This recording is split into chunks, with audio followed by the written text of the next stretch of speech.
Hai semuanya, gimana kabar kalian? Semoga selalu dalam keadaan baik. Jadi welcome back teman-teman di segmen analisa kripto. Dan di video kali ini seperti biasa kita akan bahas untuk koin-koin yang udah teman-teman request di kolom komentar. Guys, kita akan bahas untuk Terra dan juga Ape NFT sesuai dengan requestan dari Arnold Go. Thank you banget udah request, kita akan coba untuk bahas. Nah, di video kali ini kita akan bahas yang Terra ya, yang Terra dengan koin namanya Luna. Bukan yang Luna Classic.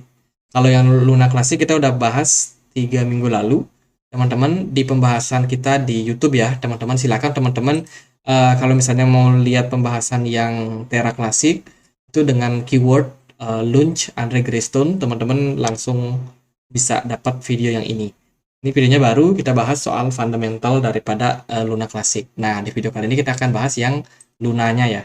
Jadi, teman-teman, aku mau ajak teman-teman untuk flashback sebentar tentang kondisi daripada Luna, dulunya itu seperti apa, dan ya mungkin teman-teman beberapa udah ada yang tahu, tapi beberapa teman-teman pun juga mungkin baru ada yang masuk ke market crypto ya, sehingga nggak tahu cerita dibalik daripada koin Terra ini atau Terra Luna ya teman-teman. Jadi sebenarnya dimulai sejak 2018 muncullah sebuah project yang namanya Luna. Projectnya namanya Terra, nama tokennya adalah Luna. Jadi dia punya token Luna. Awalnya seperti itu. Token atau koin ya, koin namanya Luna. Nah, seiring dengan perjalanannya waktu, akibatnya melihat project ini bagus nih teman-teman. Akhirnya Terra ini bikin satu project baru, yaitu stablecoin yang mereka kasih nama UST. Jadi ini semacam stablecoin yang harganya akan mengikuti dari pergerakan dari harga dolar ya. Jadi UST ini masalahnya itu adalah di backup sama Bitcoin. Nah, masalah besarnya adalah di sana, teman-teman. Yang namanya platform stablecoin itu harusnya di backup sama stablecoin sama mata uang yang stabil. At least mereka di backup sama dolar, harusnya seperti itu. Nah, masalahnya dari USD ini di backup sama Bitcoin. Waktu bear market yang terjadi di 2021 awal, itu benar-benar mengawali yang namanya crash market yang luar biasa, teman-teman. Kebetulan waktu itu Bitcoin turun, altcoin rata-rata juga pada turun. Terus belum lagi ada kayak kasus di belakang layar nih, antara ya bisa dibilang BlackRock ya, dan juga Do Kwon.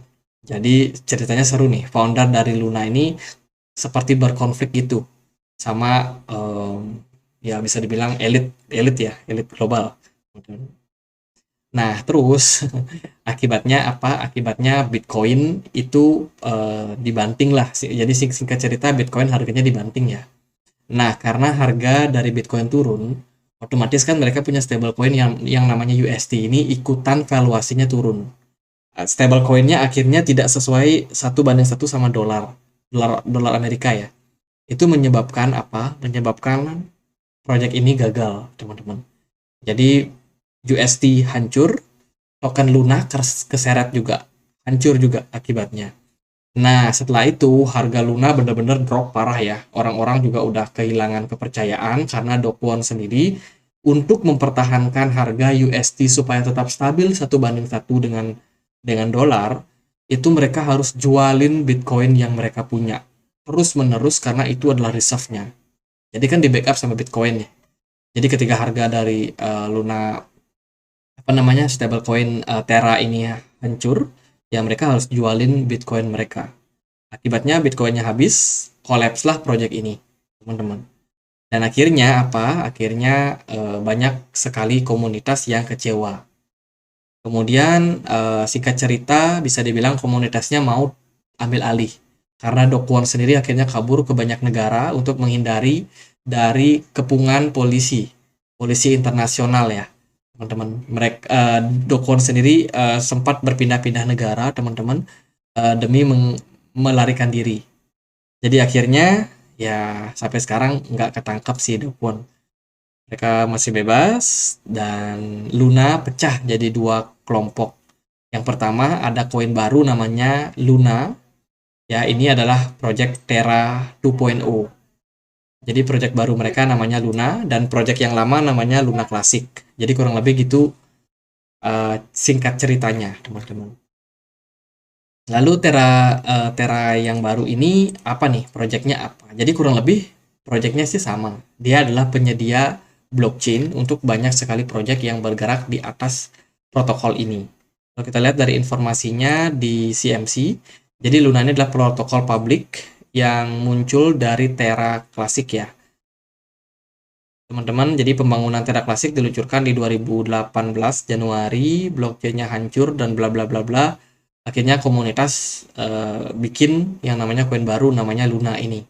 Jadi Luna ini benar-benar didevelop oleh komunitas. Terra adalah blockchain publik bersumber terbuka menampung ekosistem aplikasi yang dinamis dan berkembang. Di Terra, Anda dapat membangun aplikasi organisasi menggunakan rangkaian alat pengembang mutakhir. Ekosistem Terra berjalan dengan mata uang asli bernama Luna. Anda dapat menggunakan Luna untuk membayar biaya transaksi di blockchain dari Terra. Itu sih, teman-teman. Jadi Terra ini juga bekerja sama Cosmos. Jadi join sama Cosmos dalam hal pengembangan ekosistem yang mereka punya. Bentar. Nah, ini beberapa project yang join yang masih ada ya di ekosistem dari Terra. Ada Alliance, teman-teman, ini dia dari Cosmos. Terus juga ada Arbi, terus juga ada Astroport untuk decentralized exchange, Axelar Network. Terus juga ada Backbone, ada Black Panther dan lain sebagainya. Jadi bisa dibilang setelah kehancuran dari Luna ini ternyata masih banyak proyek-proyek yang masih mempercayakan proyek mereka berjalan di blockchain dari Terra. Kalau kita lihat dia di Telegram, mereka punya komunitas ya teman-teman. Ini Telegram, ini komunitas Telegram dari Luna. Kita akan coba join nih. Bisa join nggak ya? Oh, di sini kayak bot gitu ya. Kayaknya kalau kita mau join di komunitas kita harus join di botnya dulu nih, teman-teman. Aku nggak jadi join. Jadi kalau di Twitter mereka masih cukup aktif nih kalau kita lihat ya, dari Twitter dari Era, teman-teman, pengikutnya masih cukup banyak, 1 juta pengikut.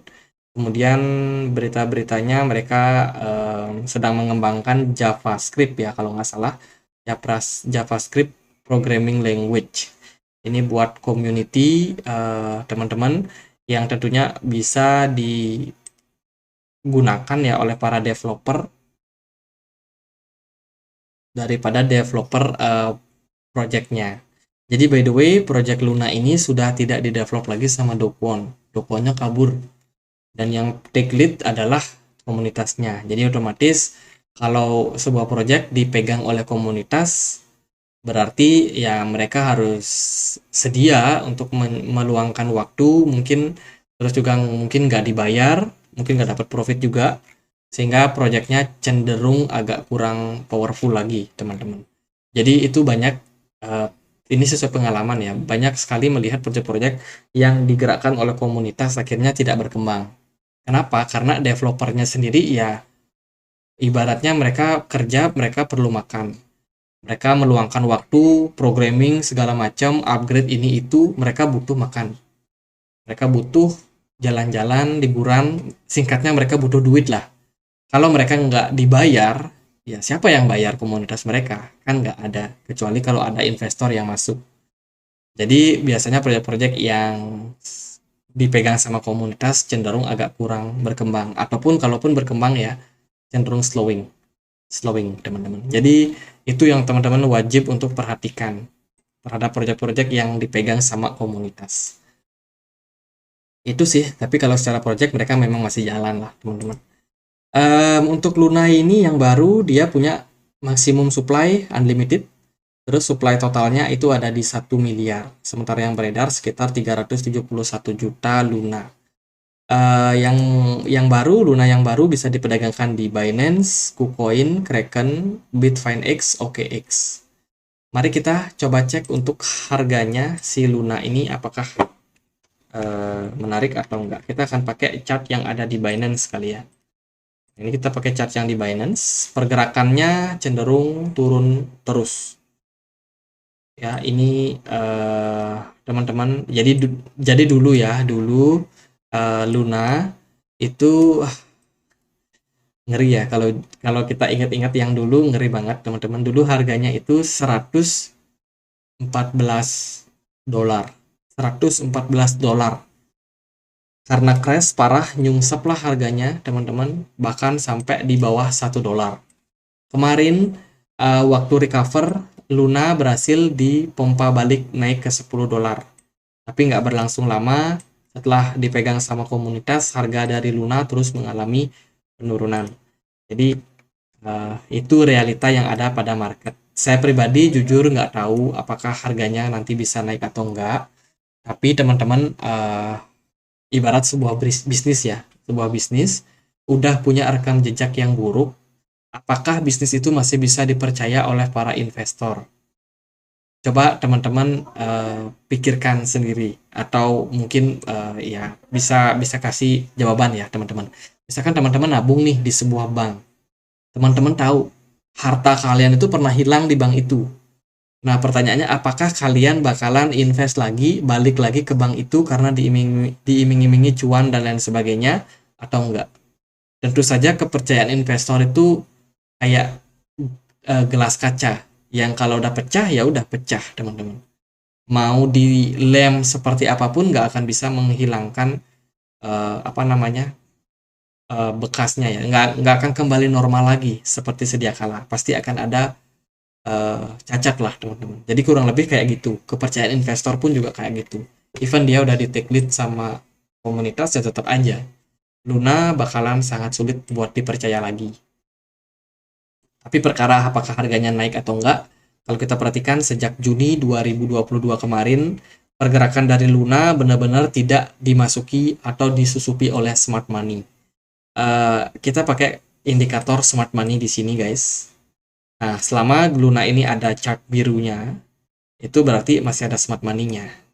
Jadi setelah 1 tahun lebih ya, kita nggak menemukan adanya pergerakan whales yang cukup bisa atraktif lah menggerakkan dari harga Luna sehingga membuat harganya jadi menarik. Nggak ada sama sekali. Pergerakan Luna secara fundamental cenderung memprihatinkan, secara teknikal pun juga terefleksikan dengan penurunan harga yang terus menerus terjadi. Jadi sepertinya karena dia sudah berada dalam all time low saat ini, ya siap-siap aja Luna bisa dibawa kemanapun teman-teman. Harganya sekarang ada di kisaran 0,39 dan masih akan sangat berpeluang untuk melanjutkan penurunan lanjutan. Untuk resistance itu ada di kisaran 0,46. Jadi cukup kritis teman-teman. Kalau kita berpacu sama teknikal yang dulu, Luna ini pernah diperdagangkan di kisaran harga 0,29 atau 0,3 dolar lah kira-kira. Tapi saya rasa ini udah nggak relevan karena project Luna yang sekarang kan udah baru ya, bukan project yang lama lagi, teman-teman. Jadi ya itu sih menurut saya negatif lah buat Luna. Itu buat pembahasan Luna ya, sorry to say teman-teman. Tidak enak didengar tapi harus saya bilang. Sekarang kita akan bahas untuk Ape NFT. Nah, ini siapa nih yang beli Ape NFT? Teman-teman. Jadi kalau kita lihat mereka ada airdrop yang pernah dilakukan sebelumnya ya. Mungkin ada teman-teman yang udah cuan dapat airdrop. Mungkin ada juga yang ikut ICO. Jadi kita akan lihat informasinya. Jadi Ape NFT ini adalah sebuah project yang terregistrasi di Singapura di tahun 2021 kemarin teman-teman. Mereka bikin yang namanya platform NFT dan mungkin berfokus sama ape ya, NFT yang bentuknya ape atau monyet atau kera sih. Nah itu teman-teman. Ini proyek-proyeknya yang mereka punya. Jadi ada My Citron, ada By Citron, ada ya banyak lah. Ini berbasiskan Tron, guys. Jadi dia bergerak di blockchain-nya Tron ya. Jadi fokus mereka adalah menyediakan marketplace berupa NFT, especially produk-produk monyet, teman-teman. NFT monyet. Nah, siapa nih yang masih pegang NFT? Apakah NFT masih dipakai apa enggak ya? Apakah kamu kemarin cuma hype sesaat aja? Kalau saya sih melihat NFT ya sebuah karya seni ya, karya seni bagus teman-teman. Tapi menurut saya terlalu dibesar-besarkan. Dia menggunakan teknologi blockchain dan lain sebagainya. Ya, pada akhirnya sih yang namanya NFT karya seni yaitu hanya bisa dirasakan oleh individual perseorangan. Tidak semua orang bisa memahami seni. Ya, itu teman-teman. Jadi sangat-sangat subjektif ya untuk setiap orang. Ada yang melihat, wah seni ini bagus, seni ini bagus, seni lukis bagus, seni patung bagus. Ada yang menganggap, oh ini nggak bagus, ini ya pokoknya itu sifatnya sangat-sangat subjektif. Dan kalau menurut saya sih proyek-proyek NFT untuk saat ini nggak terlalu menarik lah teman-teman. Kecuali metaverse itu real. Mungkin NFT itu bisa kayak jadi lukisan di dunia metaverse. Nah itu ya oke lah. Tapi kalau metaverse-nya nggak jadi, menurut saya NFT itu juga terbilang ya buat apa. Mendingan beli lukisan, lukisan taruh dipajang di rumah. Ada teman datang lihat lukisan kita. Tapi kalau NFT kan nggak mungkin kita buka HP, kita tunjuk-tunjukin nih kita punya NFT ini. Ya nggak, menurut saya sih nggak menarik juga kayak gitu ya. Jadi itu sih buat NFT menurut saya marketnya lagi turun-turunnya untuk sekarang ini. Kalau NFT mau naik, dunia metaverse itu harus real. Baru NFT berupa berupa apa namanya seni itu bisa menarik. Tapi kalau NFT yang sifatnya itu kayak sertifikat tanah yang disimpan dalam blockchain, nah itu bisa jadi bagus teman-teman. Tapi kalau khusus yang kayak seni ini menurut saya sih agak kurang ya. Jadi itu secara fundamental. Lalu gimana nih untuk tokennya? Kalau kita perhatikan sih token daripada NFT ini dia punya supply sekitar 999 T dan sudah mencapai maksimumnya, teman-teman. Untuk di Twitter mereka terbilang tidak terlalu aktif. Sekarang kita lihat untuk di gini ya, teman-teman di pergerakan chartnya. Mungkin yang ini. Oke, kita lihat yang ini. Kita pakai yang Bitfinex dollar ya, Ape NFT USD. Nah, kalau secara teknikal, NFT ini menurut saya kecil banget volumenya. Banyak bolong nih di chartnya guys. Ini menunjukkan bahwa likuidasinya nggak terlalu banyak. Jadi orang yang memperdagangkan token ini nggak terlalu banyak ya. Jadi bisa dibilang sangat-sangat kecil untuk volume perdagangannya. Nah, kalau kita perhatikan dari segi harganya pun juga cenderung mengalami penurunan cukup panjang nih, teman-teman. Jadi kalau kalian perhatikan dari segi apa namanya harganya masih terbilang turun terus ya dan belum terlalu ada kenaikan dari harganya. Dari segi volume juga cenderung kecil, kemudian smart money juga tidak terlalu aktif di market. Secara apa namanya? Secara indikator RSI juga masih terbilang struggle. Jadi untuk Ape NFT bisa dibilang harus teman-teman waspadai lah kalau teman-teman masuk ke project ini. Itu supportnya itu ada di kisaran 0,06 kali 31 dan sekarang udah berada dalam all time low-nya. Ya market belum terlalu oke lah buat sekarang teman-teman. Jadi kemungkinan masih bisa turun, yes. Karena Bitcoin sendiri juga turun, altcoin tertekan disebabkan karena BTC dominance yang masih menguat.